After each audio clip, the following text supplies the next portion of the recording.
Sarah, we kind of knew that this was the direction things were heading. The airlines had asked last week for the CDC to relax those guidelines. Once they did, it was almost a sure sign that the airlines would follow suit. What's your response so far to what we're hearing from Delta? Well, Delta is the only one who's put out a policy that is changing their support of workers with sick leave and changing this to the 5-day quarantine. So they were on it right away. Other airlines have not done that, and we are interfacing with them. I should just point out that what the airlines were asking for was a 5-day quarantine for breakthrough cases, not for vaccinated and unvaccinated people. And they were also asking for a testing protocol before returning. So this went beyond what the airlines were asking for. Our concern now is that Delta has met those new standards from the CDC, but also not communicated that part of the CDC guidance is that someone should be asymptomatic when they're returning.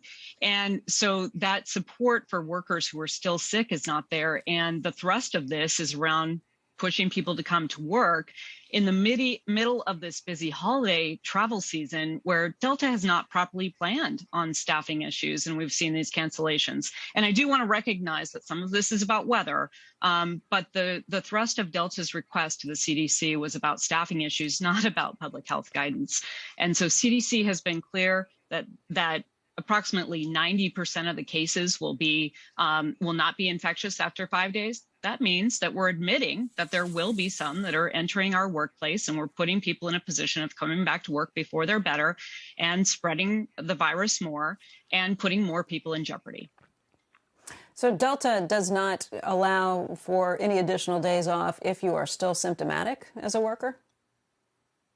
That's what their policy seems to suggest. And it is a strong arming workers to come back to work before they are ready. This is also, there's a hint of a threat of discipline behind that as well. And we're not seeing that from the other airlines. So I just want to remind you, too, that we don't have the backing of a union contract for the flight attendants and many of the workers at Delta like we do at the other airlines.